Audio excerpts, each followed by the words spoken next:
Hello అండి, అందరికీ నమస్తే. Welcome back to Sharada vlogs. ఇంకా ఈరోజు వ్లాగ్ అయితే ఫస్ట్ నెయ్యితో స్టార్ట్ చేసేసుకుందాము. ఇది వచ్చేసి ఇక్కడ మనకి బటర్ అలా తీసుకొని ఆల్మోస్ట్ చాలామంది ఇలాగే నెయ్యి చేసుకుంటారు. ఎందుకంటే మనం ఇక్కడ పాలు న్యాచురల్గా గేదె పాలు కాబట్టి మీగడ నేను అబ్జర్వ్ చేసిందైతే ఇండియాలో నేనే నెయ్యి చేసుకునేదాన్ని. సేమ్ అక్కడ ఎంత పాలు తీసుకుంటున్నానో ఇక్కడ ఇంకా ఎక్కువ పాలు తీసుకుంటున్నాను. కానీ నాకు అస్సలు మీగడ అనేది అయితే అస్సలు రావట్లేదు. కొంచెం వస్తుంది, నెయ్యి అయితే అవ్వట్లేదు, ఎందుకో తెలియట్లేదు. ఇంకా అందుకని బయట మనకి వాల్మార్ట్స్ కానీ ఇంకా వేరే వేరే చోట్ల మనం ఎక్కడ తీసుకుంటే అక్కడ ఇలా నెయ్యి అయితే ఇలా బటర్ అయితే అమ్ముతారు. అవి తెచ్చేసుకొని చక్కగా ఇలా కాచుకుంటే నెయ్యి ఎంత బాగుందో నేను చూపిస్తాను మీకు తర్వాత. టైం కూడా పెద్ద టైం ఏం పట్టట్లేదు. కొంచెం సేపు మన దగ్గర ఉండి కొంచెం తిప్పుకున్నామంటే వేస్ట్ కూడా అంత ఎక్కువ అయితే రావట్లే. ఇంట్లో వెన్నపూస చేసుకొని నెయ్యి చేసుకుంటే మనకి చాలా వేస్ట్ అనేది అయ్యేది ఇంట్లో. ఇది నేను చూపిస్తాను మీకు. ఇలా చక్కగా వడపోసేసుకొని అది చల్లారే వరకు గిన్నెలో ఉంచి అది చల్లగా అయ్యాక ఒక డబ్బాలో తీసేసుకొని ఇంకా ఎక్కువ రోజులు ఉండాలి అంటే చక్కగా ఫ్రిడ్జ్లో పెట్టుకుంటే మంచి టేస్ట్ స్మెల్ అయితే ఎంత బాగుందో అండి, చాలా చాలా బాగుంది. ఇంకా ఈ విధంగా అంటే కొంతమంది బ్యాచిలర్స్ స్టూడెంట్స్గా వస్తారు కదా, అలాంటి వాళ్ళకి ఎవరైనా యూజ్ అవుతే బటర్ మంచిగా ఫ్రెష్గా ఉంటుంది. ఇక్కడ అస్సలు ఆలోచించక్కర్లేదు బాగుందో లేదో అని చెప్పి. చక్కగా నేను ఇందాక చూపించాను కదా, కట్ చేసుకొని చక్కగా మూకుల్లోనో లేకపోతే మందంగా ఉండే గిన్నె.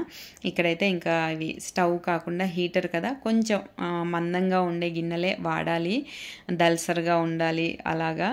ఎందుకంటే కొంచెం హీటర్ కాబట్టి పల్సటివి ఉంటే అడుగంటుకుపోవటం, తొందరగా మాడిపోవటం అలాంటివి అయితే అవుతున్నాయి.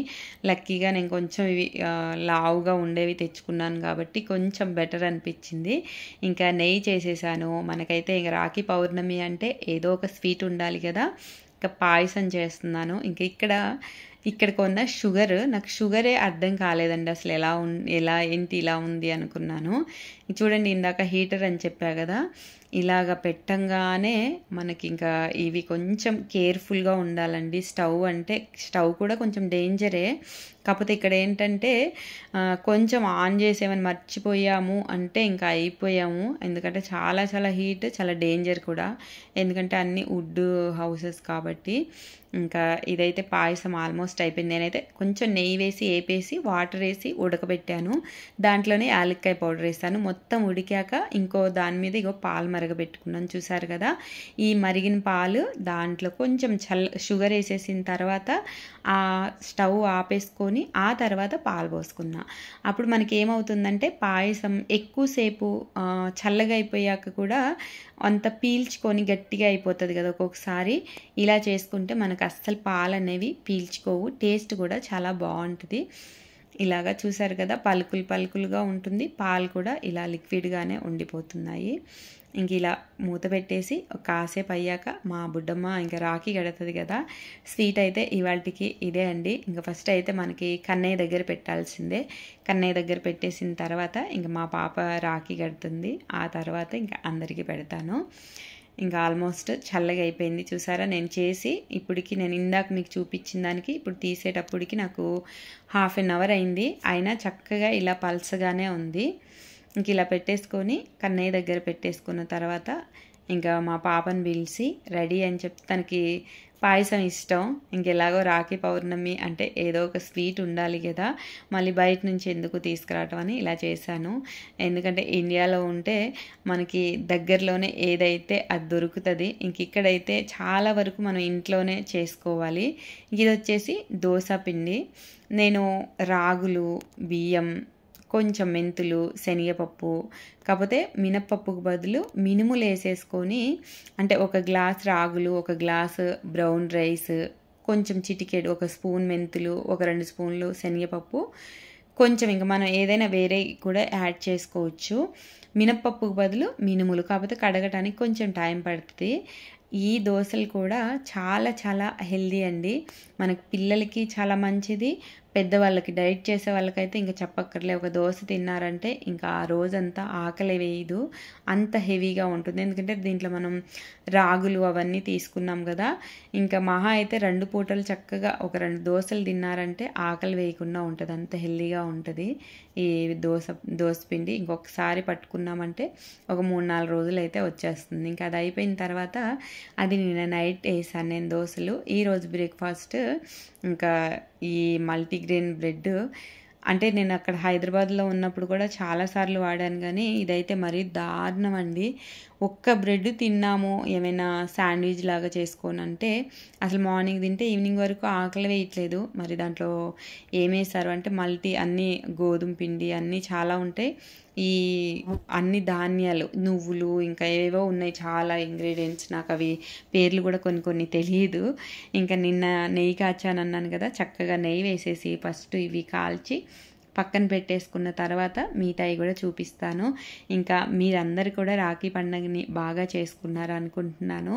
ఇంకా కొంతమంది మన వీడియోస్‌లో చాలామంది చూస్తున్నారు కానీ లైక్, షేర్ మాత్రం అసలు చేయట్లేదండి కొంతమంది. ఎవరైనా చూసిన వాళ్ళు లైక్, షేర్ చేస్తే నేను ఇలాంటి మంచి మంచి వ్లాగ్స్ ఇంకా తీయటానికి నాకు హెల్ప్ చేసిన వాళ్ళు అవుతారు. ఎందుకంటే నాకు కూడా ఇంకా మంచి మంచిగా తీయాలి అనే ఇంట్రెస్ట్ కూడా వస్తుంది కదా! ఇంకా శాండ్‌విచ్‌కి అన్నీ రెడీ చేసుకునేటప్పుడు ఇంక మా పాప కూడా హెల్ప్ చేయడానికి వచ్చేసింది. ఇంకా రాఖీ అయితే ఇక్కడ నేను కట్టిచ్చేసాను. కాకపోతే వీడియో తీశాను కానీ దీంట్లో తీయటం కుదరలేదు. షార్ట్స్‌లో మామూలుగా తీశాను. మళ్ళీ దీంట్లో పెడితే అది చిన్నగా వచ్చి మళ్ళీ అంతా మిస్ అయిపోతదని ఇంక పెట్టలేదు. ఎవరికైనా చూడాలి అనిపిస్తే షార్ట్‌లో పెట్టాను. తప్పకుండా చూడండి.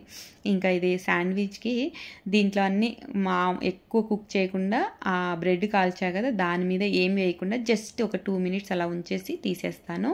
క్యారెట్ పచ్చిదే వేస్తాను. ఎగ్ మాత్రం ఉడకబెట్టాను ఎగ్స్. ఇంకా ఇవి అన్నీ కలిపి మనకి ఇవ్వనే కాదండి.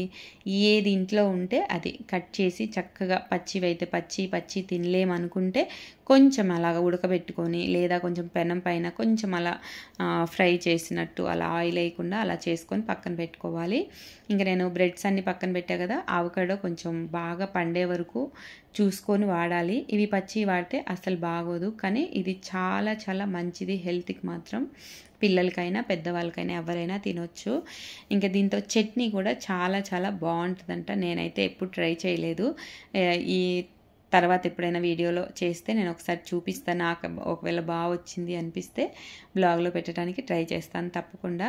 ఇంక ఇలా అయితే ఒక 2 తీసేసుకొని దాన్ని మంచిగా మెత్తగా ఇంకా మ్యాష్ చేసేసుకొని బ్రెడ్లో వేసేసుకోవటమే. పచ్చిగా దొరికినప్పుడు మనం వాటికి కొంచెం పండే వరకు అంటే ఇందాక చూపించా కదా కొంచెం బ్లాక్ కలర్లో వచ్చే వరకు అయితే ఉంచుకోవాలి. ఇలా మ్యాష్ చేసేసుకొని చక్కగా దాని మీద అయితే పెట్టేసి ఇంకా మనకి ఇవే ఉండాలి నేను వేసేవే అని కాదండి. మనకి ఏది ఇంట్లో అవైలబుల్ ఉంటే ఆ ఫ్రూట్స్ కూడా వేసుకోవచ్చు. మంచిగా వెజిటేబుల్స్ వేసుకోవచ్చు, మన ఆప్షన్. ఇంకా ఏమీ లేవు అనుకుంటే ఆ బ్రెడ్ కాల్చుకొని ఉట్టి ఎగ్ ఉడకబెట్టి తిన్నా కూడా అంతే హెవీగా ఉంటుంది. హెల్త్కి మాత్రం చాలా చాలా మంచిది. అవకాడో చాలా చాలా మంచిది. ఇంకా నేను ఇందాక పెనం మీద కొంచెం ఇలా అయిపోయాను కదా, ఇవన్నీ ఇలా వేసుకొని ఇంకా శాండ్విచ్ ఒక్కటి తింటే మనకి ఇంకా మార్నింగ్ తింటే 4 వరకు 5 వరకు కూడా ఆకలి వేయదు. అంత హెవీగా ఉంది బ్రెడ్ అయితే. ఎందుకంటే ఇవన్నీ కూడా వేసాను అనుకోండి.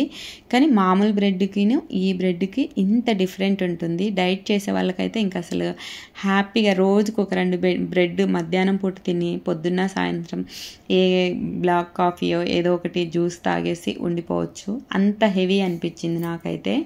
ఇదండి ఈరోజు బ్లాగ్. రాఖీ పౌర్ణమి శుభాకాంక్షలు అందరికీ. అందరూ చాలా బాగా చేసుకున్నారు అనుకుంటున్నాను. నచ్చితే లైక్, షేర్, సబ్స్క్రైబ్. మళ్ళీ మంచి బ్లాగ్తో కలుద్దాము.